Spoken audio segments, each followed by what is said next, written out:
Find yourself a booth, order up a cold one. This is the Spring Bar.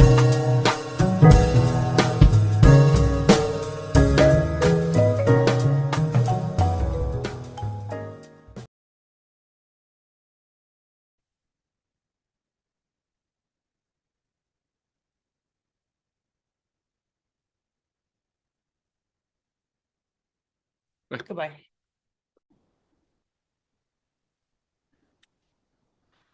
Okay, here.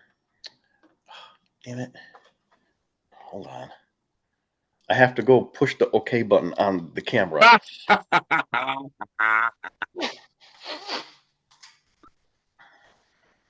Your new setup may leave a little bit to be desired. Oh, can't hear a word you're saying.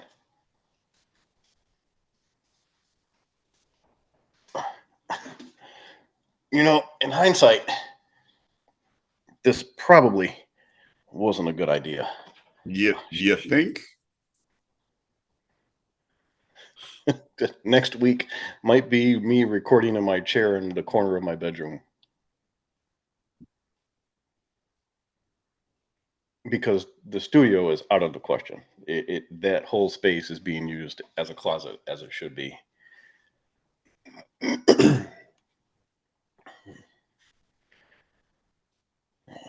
All right.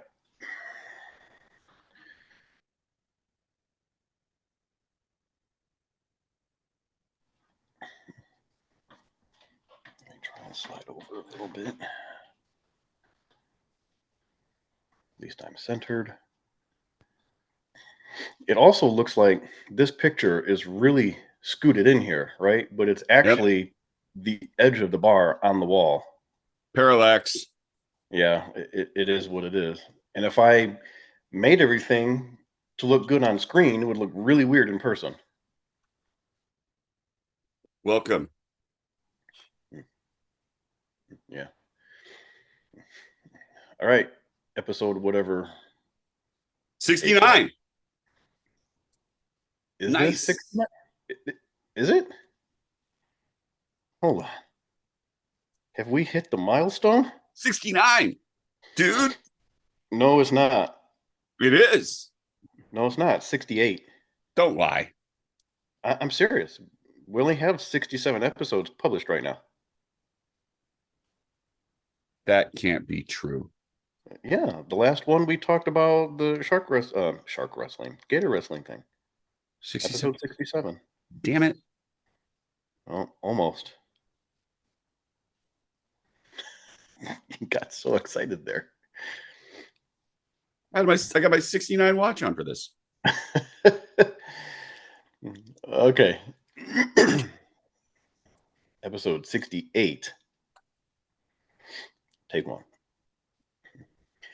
Hey, everybody. Welcome to the real Spring Bar. Glad to have you here. I am a very recovering from being sick Florida Mike. Today with my co-host, Joe in the OC. Joey, how you doing? I am also recovering, but not from being sick. No. It's been one hell of a 2 weeks. Well, it's also it's the 5th of July. I think that our recovery is slightly different. So you're going to have to elaborate. Well, so as per the last recording, if you remember, when that recording came out, I told everybody I had begun my moving journey that day, that Monday. Actually, everything started for me a few days prior as far as prepping the old place and painting and things like that. Monday rolls around, start moving furniture. I had a friend that came over, helped me move some of the big stuff. And then Tuesday through Friday, I spent by myself, me in my car, running back and forth, loading boxes, bringing it here, unloading boxes, loading boxes, unpacking, packing, the whole nine. Worked till 8, 9 o'clock every day. Saturday rolls around and my body just gave out. It was done. Like, I was stiff in bed. I hurt so bad. I couldn't move. It was just a miserable day. Spent all day Saturday on the couch, all day Sunday on the couch. Tried to go to work on Monday, felt like death. They actually sent me home. Went to the urgent care on Monday, and they said, "Oh yeah, you've got COVID." So there goes the rest of my week this week. As we're recording a week late because I was sick and just could not bring myself to get up in front of the camera and the microphone for everybody. And so we're recording this, I'll edit it, and then it'll actually end up going live the next day or two, whatever. I don't even know what day we're on anymore. But just all the moving, getting sick afterwards, being here, stuck at home. It's just, I'm losing my mind. I'm just today able to hear out of both ears. I'm able to breathe a little clearly. It's been miserable 2 weeks. So I know I probably don't sound myself, a little nasally perhaps, but I'm still in recovery mode. But I figured why not try and record an episode here in my new setting. So I think it might be a little echoey. Depends on what the microphone picks up. I'm not sure how this is going to come out. We're kind of trying it for this episode, and I'll see what it all sounds and looks like in editing, and maybe we'll have to change a few things around here. But I am actually at my own bar in my own home. I've delivered on my promise, and Joe has delivered on his promise, because Joe has supplied one of the strongest bottles of alcohol I've ever tasted in my entire life. Really? Explain what this is, Joe. Well, you were sick. So obviously you need something for medicinal purposes. So that is Evan Williams bottled in bond, 100 proof, sits for 4 years in a bonded warehouse. It's government approved. It is unadulterated. It is pure Kentucky bourbon. Good and good for you. It is. I can run my car on this stuff. No, you cannot. I tried a little bit of it, and this is something to drink when I am fully better. I don't think I can quite get all the flavor out of it that I'm supposed to. I told you to take 2 of those and call me in the morning. If I took 2 of these, I wouldn't be able to set up to call you in the morning. See, and this is where you're going to need to start figuring it out, man, because that's my drink of choice. It will be here for when you come and visit. It should be. I might finish it, so you never know. I don't know how you can do that in one sitting. In one sitting? Oh no, it'll take it won't be one day. Although I've done that before. I don't recommend it. It's a very slow next couple of days. But yeah. But I will pour myself something. I have my own coasters. I have my glass. Something that I can taste and is a little easier to digest. I did buy myself as a housewarming present to myself one of my favorite liqueurs. This is Grand Marnier. Doing shots of Granny? No, not shots. Just a little pour of Grand Marnier just to enjoy. This is a great after dinner dessert drink. Just a little bit is all you need. Some Grand Marnier. All right. There you go. Look at you so far away. Yeah, so far away. That's okay. But you can see all of me now. I don't need that. I don't need that. I'm good. Well.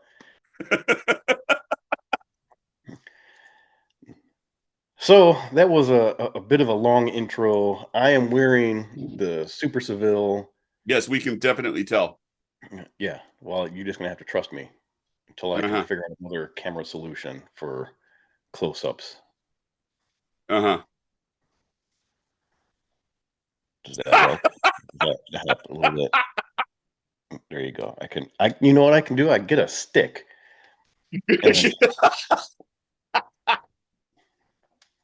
Hold the stick up to the camera. Well, it's not like nobody knows what your Super Seville looks like.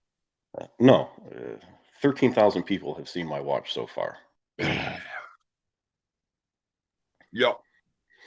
All right. So Grand Marnier and the Super Seville. So 13,000 people have seen a Super Seville review. Thank you if you're one of those people who have watched it. We've also gotten well over 100 new subscribers to our YouTube channel. So if you're new, welcome. Glad to have you. Thanks. That's not what Mike looks like. He's generally closer. You have to go back and watch some previous episodes. You can actually see what his facial features are, so you can recognize him in a lineup. Nobody wants to see that anyways. So welcome. I'm sure you're glad you subscribed to this shenanigans. Right. Oh, I don't know if you can see the front of the bar. No, you can't. But look, see, it lights up. See that? Oh, okay. Trying hard not to. What are you drinking? What are you wearing? I have got Fernet Branca in the cup because it was a night and there was a lot. It's a little digestif for me, and because I'm closer to my camera, Bulova Oceanographer G on steel bracelet. Is that the original? It is the original. I do not have a reissue of the black dial. So 39 millimeter UFO case, 1969. This is the BOS 6A dial.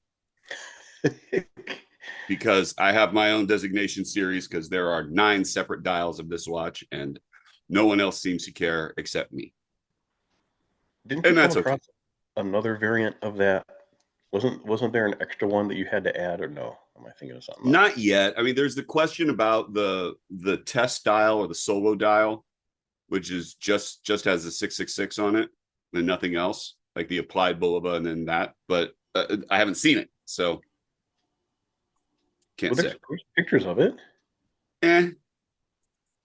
No. In fairness, you haven't seen any of the other 9 dials that you've logged either. I've seen pictures, and I've seen multiple pictures of them. So no, the issue with the pictures of the one that I have seen is that it looks to be a complete redial. Okay. And so that's the problem. Like, the sector is gone. The minute track was gone. The window frame around the date is gone. It's like, not trusting it. So, and these are Singer dials too, which is really interesting. And Singer famous for making Rolex dials. So, All right. Fair enough. So, all right, what's new, man? What do you got? Other than an illness, I've got nothing. Except what? It's pointing at your head. Oh, well, yeah, okay. So I have the sign, which you have also pointing at your head, but yours isn't turned on. How come? Well, no, because mine doesn't work. Why not? Because I got mine for less than you got yours. Is that why you got yours so cheap? It doesn't work? Apparently, yeah. The actual switch on the light doesn't function. The clock is fine, but the lights don't work. Oh, that's funny. It is. It's kind of funny. But then on top of that, this is the part that makes it really interesting. My wife is my set designer, and she has decided that that's not where it's going to live. And we don't know where it's going to live because it's not as cool. Let's face it. It's not as cool. It's nice. We install and service hangovers with Bulova on it. However, this one, which is another Bulova, and that one doesn't run. It's been stuck at the same time forever. Well, it doesn't work, but that doesn't matter because it's still 5 o'clock somewhere. Well, it does matter. No. The main function of the clock is to work and tell time. Yeah, and it's accurate twice a day now. Twice a day. So you know what's cool about these that I didn't realize until I put the battery in? These are a smooth sweeping seconds hand. Really quiet too. Really quiet. Really quiet. Aren't you wishing that you're lit up like that now? No. I'm okay. I'm okay. I don't know, Joe. You need a little light in your life. I'm good for the moment. That's all you got that's new? That's all I got that's new. That's the difference, ladies and gentlemen, of paying full price and the discounted purchase that Joe has there. Yeah, it works about Learn, right though. learn your lessons here. So the only thing new that I What got, else you got that's new? I picked this up. It is the Caravel F1 Oh, that's or the that's FU as the we're calling watch it. that sparked so much debate and excitement in so many people. It's you know what so it's about the same size as the Tag. It's quartz. It's got plastic case, plastic bezel, quartz movement. Small. It's Like, not a plastic case though.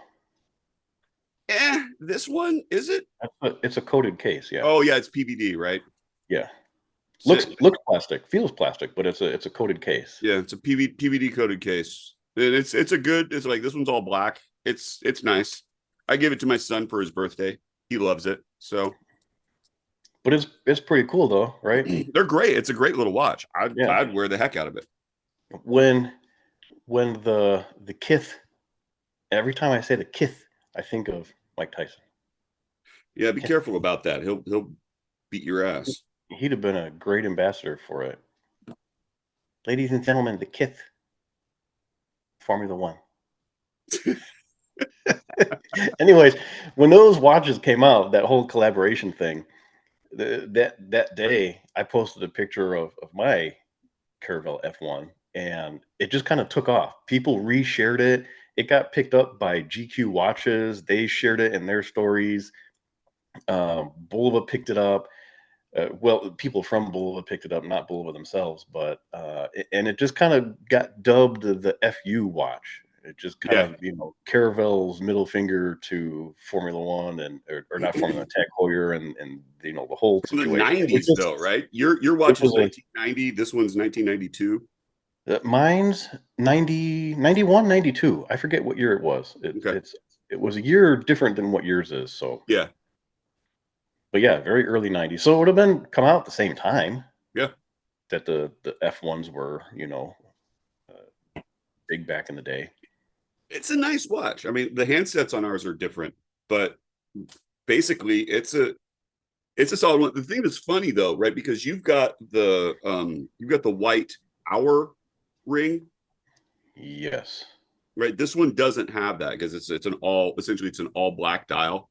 Where there's there's a red sort of minute track around the outside. Yeah.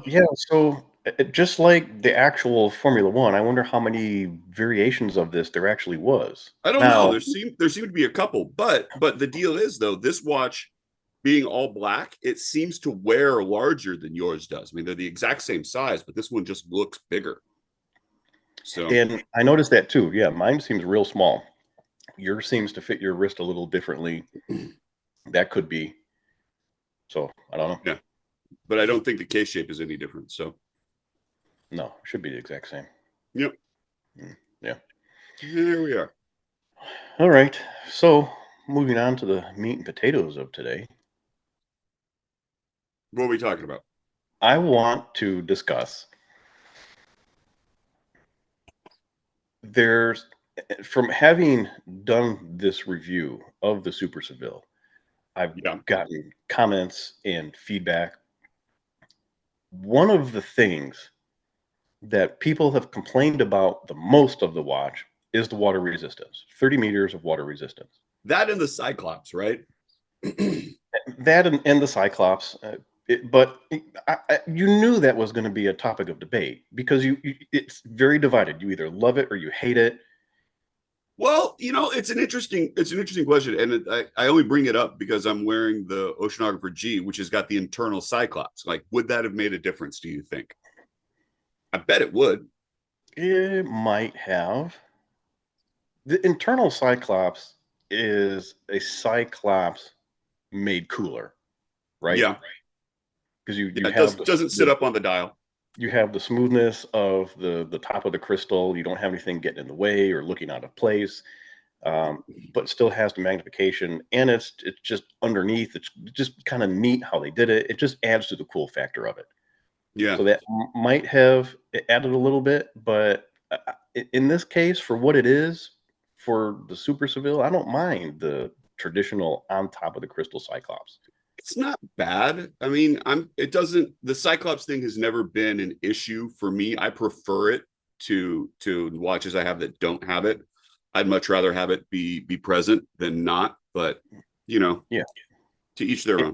And it depends on the application. And like I said in the review video, I wish the one on here was a little bit larger. And when you come and you see this one in person, you're gonna be like, yeah, I kind of understand what you mean.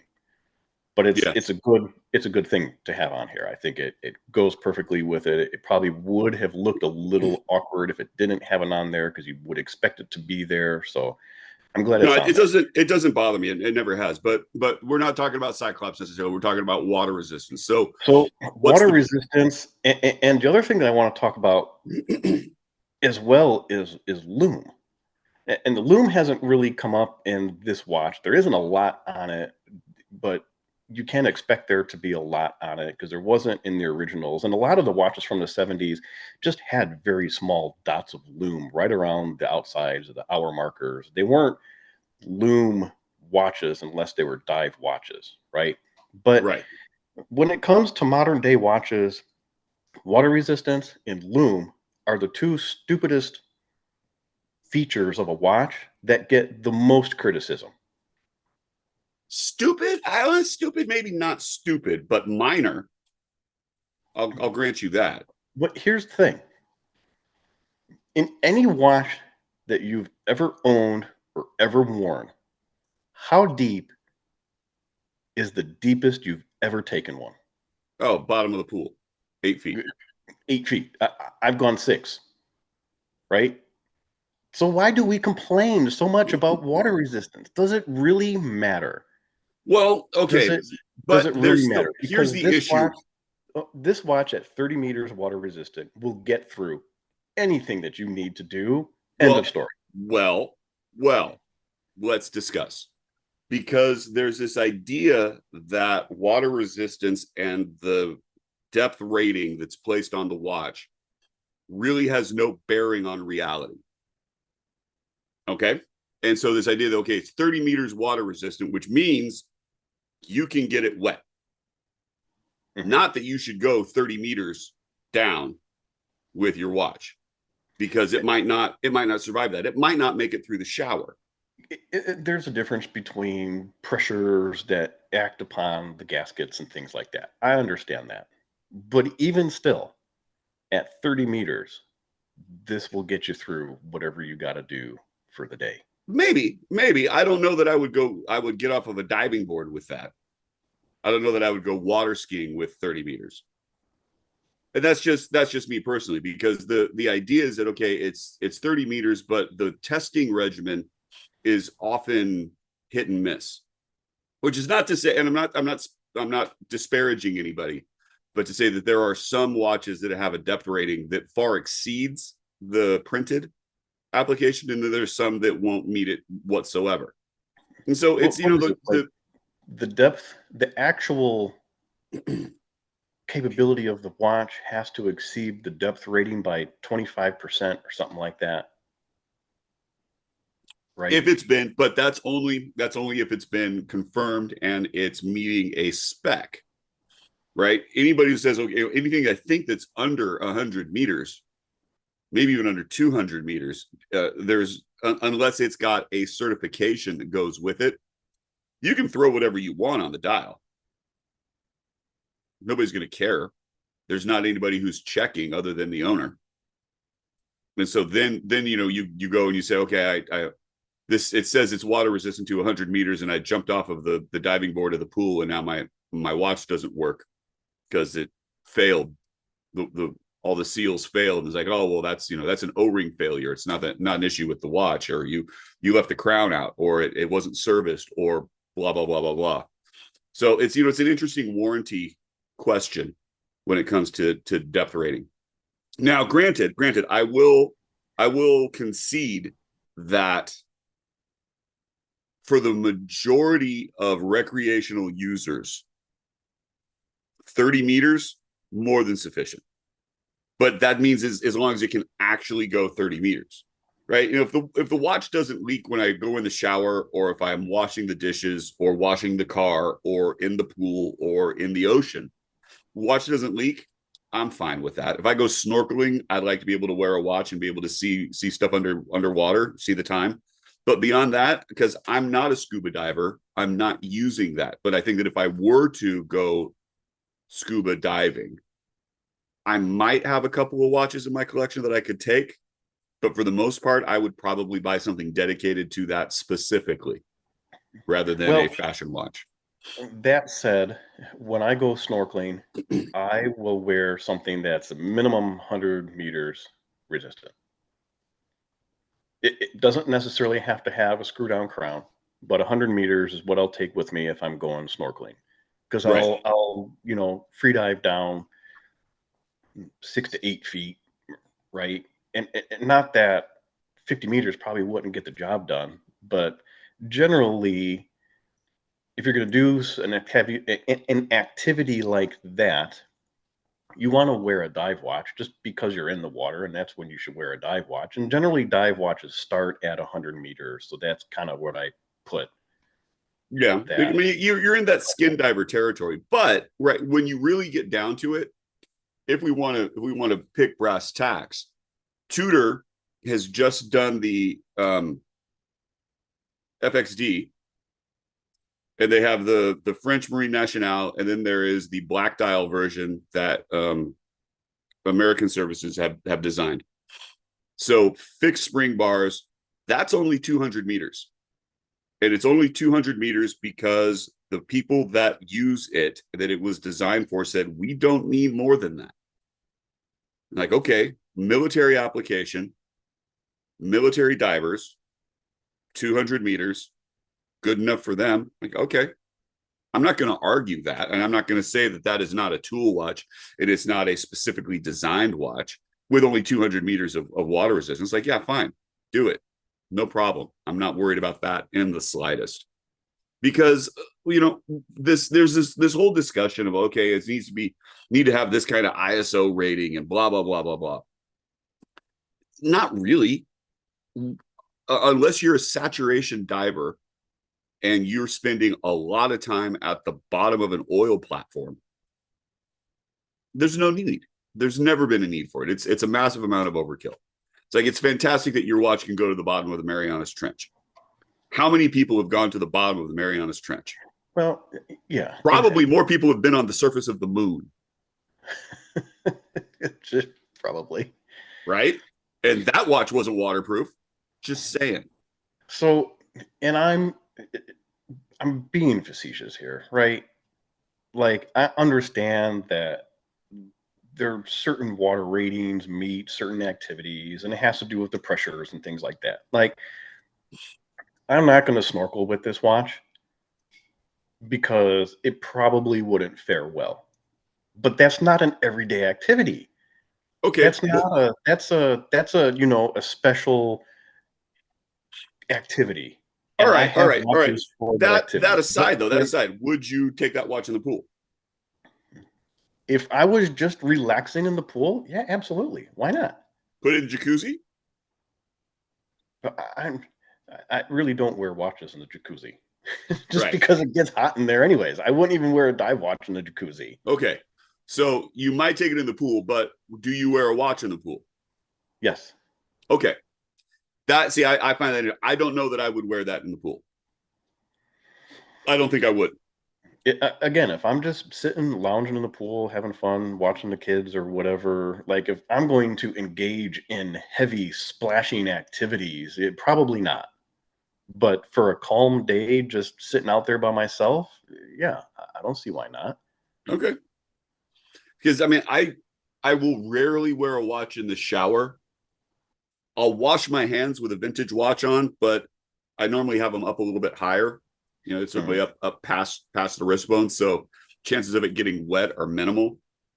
But, you know, I don't wear a watch in the shower. I tend not to wear watches in the pool often. But then I also don't go in pools that much. So We'll see.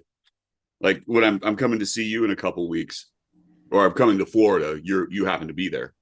I'll bring you were on the right path. You know, you were good on points, and then you had to go and stick your foot in your well, mouth there. it's a trip with my wife, and we're not actually we're flying into Orlando, but we won't be staying there. So, you know, you and I are gonna have to hook up at some point. I'm gonna give you a chance of redemption here, Joe. Am I the Okay. highlight of what the trip will be?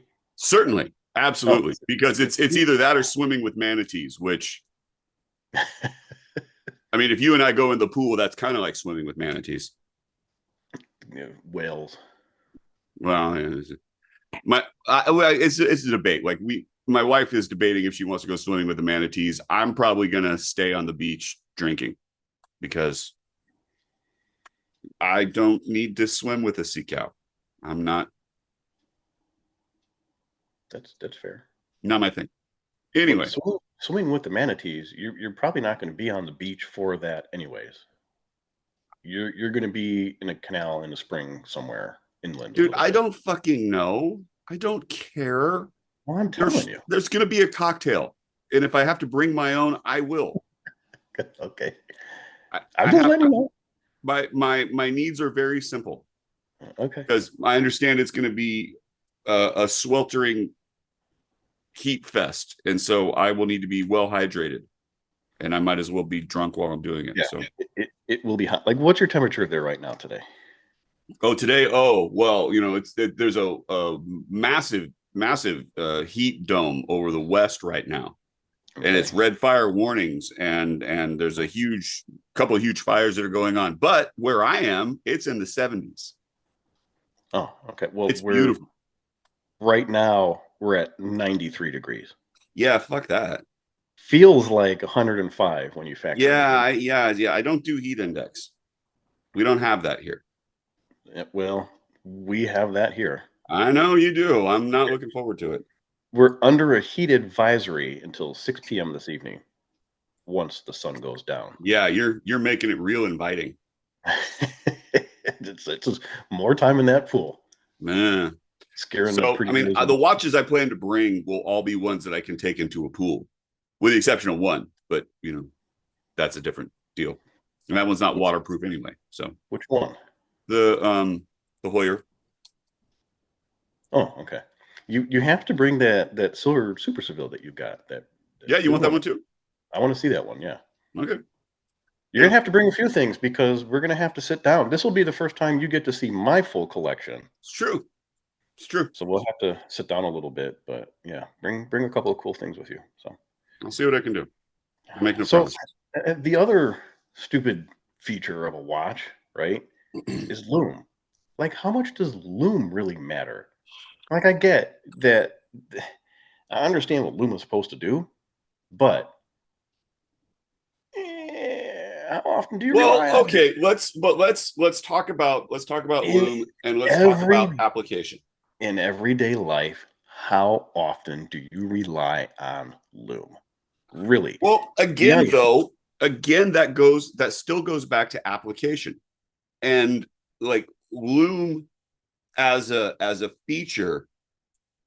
You get the idea. Okay, it starts with radium, and the idea that okay, we can check.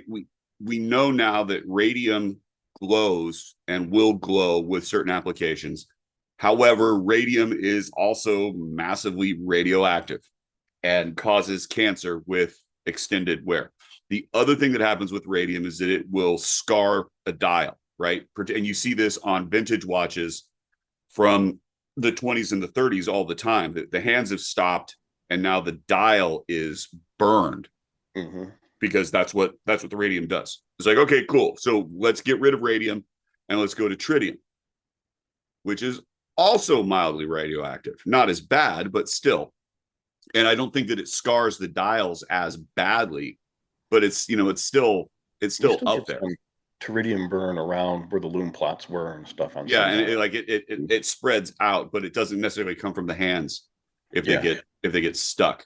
So that's an interesting take. I mean, I know watchmakers who have tritium, and so that they can replace tritium plots and they can match the color so that you can get that right vintage Really? look or the patina look. Yeah, it doesn't glow as much. Like the half-life of the tritium is pretty much gone from the time of its construction, its inception.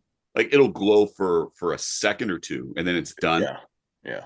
And so then you get into luminova, super max luminova, ultra special super luminova, luminova plus, and all the things that go with that. And then what ball has those glass tubes, the tritium filled tubes, I guess. Well, you can get tritium tubes, yeah, which Right. generally have a life of 20 to 25 years. Yeah, and so that's sort of your problem when it comes to this idea of lume. That like in super luminova, because it's so new, the idea of how long that's really going to last, we're not entirely sure. But lume fades, and that's just the nature of the material. And then on top of that as well, if it's not charged up with solar radiation or charged up with UV, it's also going to fade. And that's part of the problem I have with lume, that even the watches that I have, like the GMT that I have, which is a full luminous dial. Yeah. It's like that watch, yeah, it'll glow for maybe 15 minutes, maybe less. But beyond that, it's like, okay, it's good if I walk into the bathroom and I don't turn the light on. And it'll glow for that, but then it's done. Well, and so here's complaints that I hear, right? And not on any specific watch, just in general. It's, oh, well, if I can't see my watch in the middle of the night, it's no good. The lume is ridiculous and this is a stupid watch. If I can't see the lume after I've been outside for 10 minutes and I step inside a tunnel, it's no good. The watch is done. It's a weird issue. So, if that's the case, like go buy an Indiglow and be done. Well, and that's my point, is if you need to see at night, buy an Indiglow, buy Or something that's backlit, buy tritium tubes and be buy done that with new Panerai. The mechanical Panerai thing. The mechanical lume on that Panerai, Yeah, which it glows. Have you read about that sucker?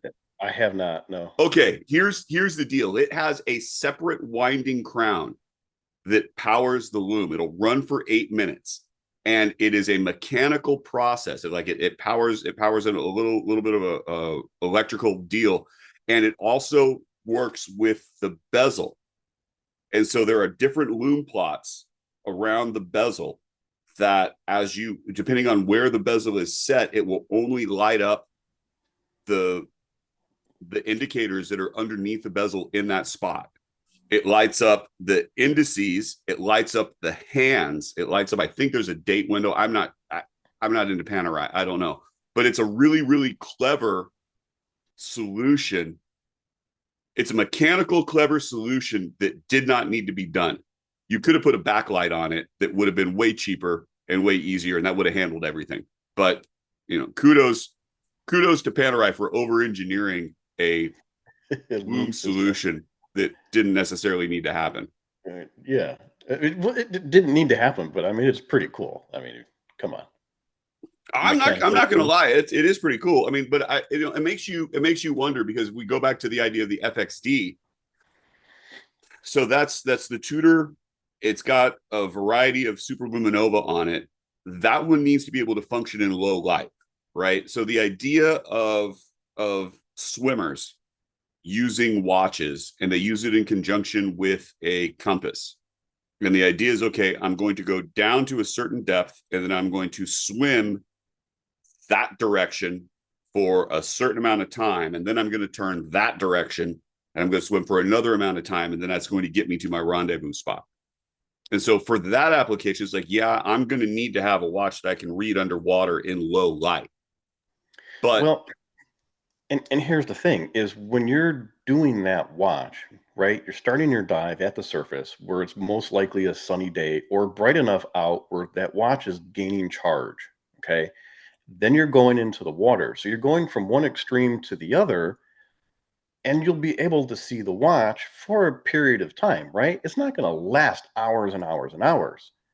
So when people complain about, well, I need to be able to see the lume in the middle of the night, otherwise this watch is garbage. When was the last time that you were outside with it and it got a full charge. And then you came inside your home for a few hours before the sun went down and you turned off your lights and you went to bed. And then it sat in the dark for a few more hours. It's like you cannot Yeah. expect the loom to last that long. You can't And then honestly, let's be honest. Why are you sure you're not just doing that? Because that'll give you an idea of what the time is, and it'll be a whole lot easier to see. But to hear people judge the quality of a watch based on the loom, it's ridiculous. Like, why are we judging watches on these stupid features? Like, Well, do you the really reason, need the reason that, well, okay, but the reason you're judging the watch on that stupid feature is because it's an advertised feature. And if you say, "Oh, this is the best loom on any watch that's available," period, like, well, okay, well then I expect it to be. And if it's not, then don't tell me it is. For the instance of an FXD, right? What does that cost? I don't know. $5, $6, $7,000? I don't Probably. know. I'm not a Tudor guy. At that price point, if you're telling me that it's going to do that and function in that specific way under the water and the loom is going to do that particular job at that price point, yes, I expect it to do what you say it's going to do.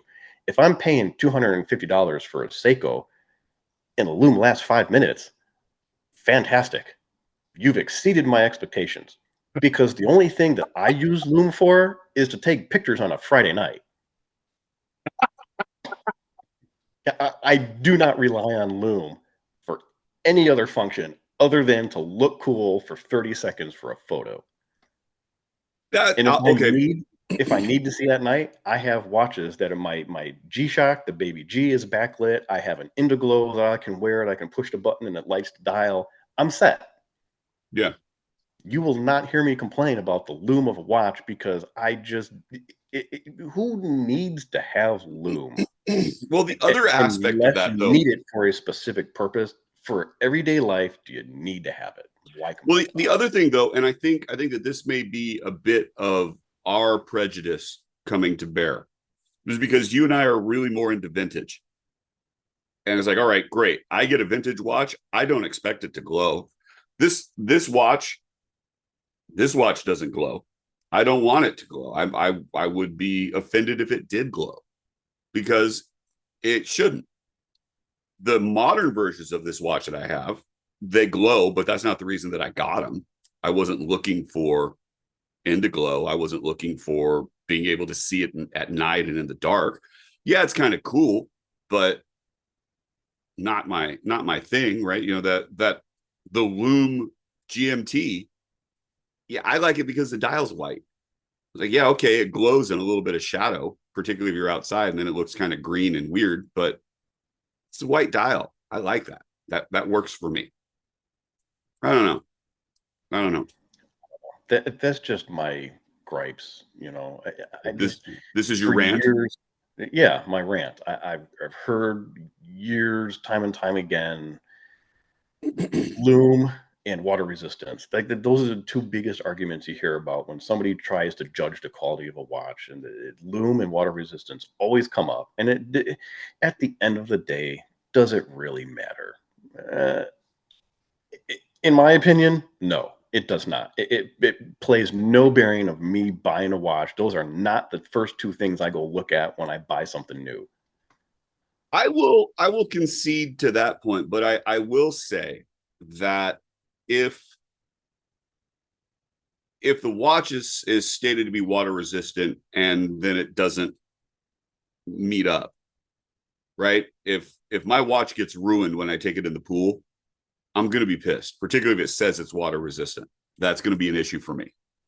Well, you know, we have the perfect guy who loves to test water resistance of watches, Joe.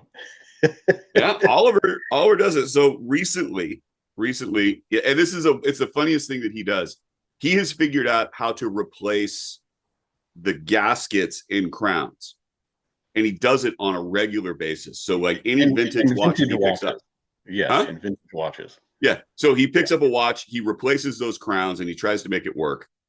He just picked up, it was a Caravel Sea Devil A that has that's right, the Lume dial one. Yeah, but so it's the PUW, though, the West German movement. And so to set the date is a quick set date that you push. The and that is immediately, that's the first feature on those movements to die. So he was trying to figure out how to do that, and it did work, but then he replaced the gaskets in the crown, and it didn't work. And so he will send us videos of him washing his watch. Tap is on, watch is underneath. He's got a toothbrush and he's scrubbing. And it's, watches that I have that I won't take anywhere near the water. And it's a funny, like, you can see it on his YouTube channel, Watches with Oliver. Check it out, because he took a Caravelle Retro, which is a quartz Caravelle watch, and froze it, put it in water, put it in the freezer, got it out, and you can see through the ice, you can watch it tick. So definitely took a licking, kept on ticking.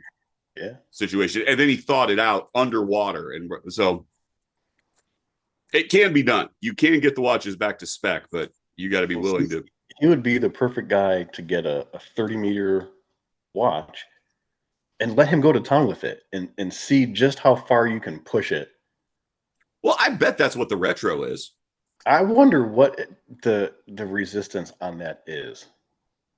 I'm sure it's not 50. Oh, I'd be horribly surprised if it was.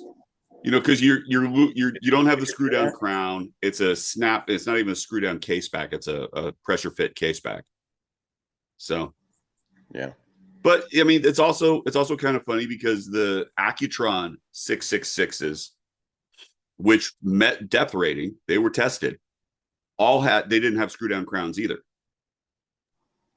Well, not a lot of the vintage watches had screw down crowns. Yeah, very few did. Yeah, this one doesn't. It was all double gaskets in the crown. Yeah, trust science, I guess. I don't know. I wasn't alive back when these came out to take them into the waters when they were new and test them to see if they actually worked. I wouldn't dare do one today. So let's move on. Okay. You wanted to talk about a brand who we've discussed very early on in the show. Yeah. So early in this is sort of like my last call. The Flederman von Rieste. We got a review in of their Münchner, which was a pre-release. They were on Kickstarter, right? To try to get funded. And for whatever reason, it didn't meet the funding rec for that watch. And in fairness, that watch, I think, was the second watch that they've tried to do. They had something before that I don't think did very well either. I could be wrong, but that's just to the best of my recollection. They sent us the samples. We wore them for a week. We did a review. It wasn't a glowing review because there was a lot of problems with the watch. Design, size, just the overall quality and construction, the fit and finish, it just wasn't there. It was not a very good watch, especially for the prices that they were charging for these things. Right. I don't even remember what the price was, but it was a little bit eye-watering. It was like $900 or something like that. Yeah, like the pre-order was less, but even still. But not by much. Yeah. Yeah. But they've since had some time.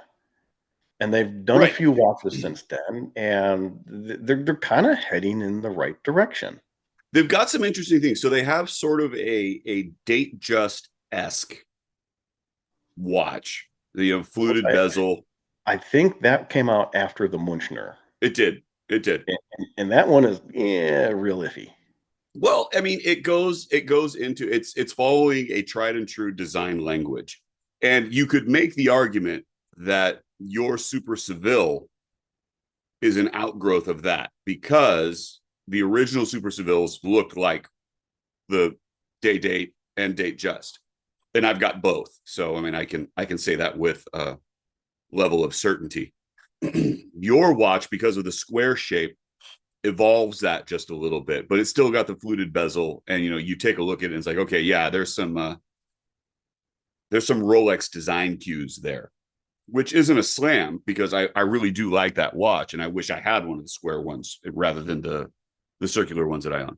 But they've also come out. They've got a Seiko powered chronograph with a level of like the colors on that are pretty solid and pretty good. And it's, I mean, they're doing some interesting things with design. I don't know where they're going to go next. I mean, so you've got a time only, you've got a time only date, you've got a chronograph. It's like, okay, what comes next? Maybe a diver, maybe a Flieger. I don't know. I don't know what their next iteration. Well, I feel like that Munchner that we had was kind of their figure watch. It was big, but I don't think it had all of the same features. I don't think that the dial was going to be legible enough in that iteration. No, and like but the three of us got every color that they had. I think though that's the direction that they were trying to head with that one. Like that was their Flieger watch. That's what they had in mind when they designed it. The time only date, that one, what is that one even called? The Hanoverian. Here's the other problem. They got really weird names that are hard to pronounce on these watches. Simplify the names a little bit, guys. Only if you aren't German. KC can do it just fine. I guess. So that watch is a, what is that? 1, 2, 3, 4, 5, 6. That's an octagonal shaped case, round bezel. These are actually, it looks like they tried to do a integrated bracelet style look, but it's not. Still has traditional type lugs. This one is 41 millimeters wide. It looks bigger in the pictures. They claim it's 41 millimeters, right? Yeah, Not a bad size. the bezel is weird in terms of in terms of size, so it probably makes it that's where the issue comes across. Because when you look at something that's mostly dial, you know. Yeah. My question is, what size are these chronographs? And I tried looking it up. I could not find anything. They're not on their website yet. But the design on these is pretty fantastic. I like I mean, so they've got this iris around the chronograph on the outside. I like that. It's a different color pop. You know, it's a contrasting to the dial. I think that the design is pretty good. the color usage is good. The design is good. The twisted lugs on the case is good. I mean, the crown and pushers are good size. The bezel, the tachymeter on the outside of the bezel is good.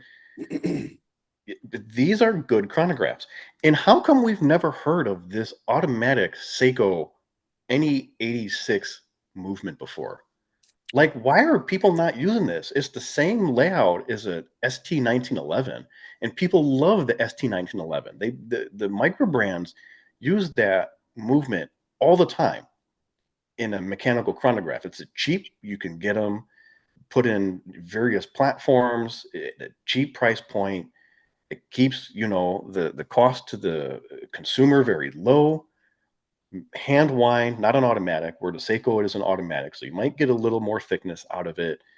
But this is another option. And personally, I would like to have a Seiko built movement over a Seagull movement any day of the week. I trust that Seiko a whole lot more. Sure. Yet I've never heard of it. I didn't even know Seiko had a 2-register chronograph movement like this. Who knows, man? We're not in the micro brand space, so it's. I know, but I'm if you're just not saying. looking, if you're not looking for it, it's gonna be harder to find. Well, so you and I were having a discussion about Le Jeu Perret and the fact that they've got a couple different, they've got a whole slew of movements, including a 2-register chronograph with a date at 6. It's like, okay, and that one's not advertised that much either. So it's a question of who's actually using it and what they're doing with it. That wasn't a 2-register chronograph, though. That was a calendar watch. That was not a chronograph. Well, no, that was the other watch that we were talking about. It's not that, but Le Jeu Perret has a chronograph. Okay. But why aren't other people using it? Because that's way more expensive than what the Seiko's. Oh, without question. Yeah. But you still like, okay, I want a Swiss made movement that's going to give me a little bit more cachet than saying a Salida or a Ronda or whatever. Maybe. I don't know. It's if you're into well, here becomes the problem though, right? You have a watch that you like that you want to purchase, right? Let's just put that in our heads. You have two options. You can get the Japanese Seiko, the 2-register chronograph. You can get a Luju Parade 2-register chronograph. One's Japan, one's Swiss. They both do the exact same thing. However, your Swiss is at a price point that's $500 more because it's a Luju Parade movement. Oh, more than that, right? Because if we go back to the Bull of a Mill ships, the limited edition has the Swiss movement, and it was $1,000 more. Okay, so $1,000 more for the Luju Parade option versus the Seiko option. Be honest, which one are you going to buy? Oh, we know because I bought the Japanese version. Right, but the deal for that, the functionality was no different. No different. It's like, okay, if we're talking a difference of between 5 and 8 seconds on a watch that I wear once and then don't wear again for another 4 weeks, 8 seconds isn't going to bother me in the slightest, because like within a day, whatever, right? And I'm setting it in the morning, and so it just needs to run for 12 hours, 18 hours at most. I put it on when I get up in the morning. I take it off when I go to bed. If we're keeping relatively good time, I'm fine. And when we're talking relatively good time, that's probably, for me, if we're honest, plus or minus 5 minutes. Yeah, really? Over a course of 12 hours, that's quite a lot. Oh, it is quite a lot. But I mean, really, would it matter that much? Would you notice? You might notice at the end, but you might not notice in the middle of the day. It's weird. Yeah. I don't know. And besides, if you want real accuracy, you're going to buy quartz anyway. You're going to buy a precisionist. That's my last call. What do you got? I don't. I'm just glad I made it through this episode. Today was a test of how well I'm actually feeling, and I'm just from sitting here. It's hot in this corner. I'm already wore out. I need to. You were on the mend, and then now you tuckered yourself out. Yeah, all tuckered out. Find something to eat here. Well, all right. How do we get in touch? Well, this afternoon, Joe, you, and myself, we make up the Spring Bar Podcast. You can find us on Instagram at the Spring Bar Podcast. You can email us, thespringbarpodcast@gmail.com. On a personal level, I am 120 clicks, all spelled out, one long word, 120 clicks. Joe? I am Watch Taylor Youth, all one word, all spelled out, because nobody came up with another username for me, and you guys all suck.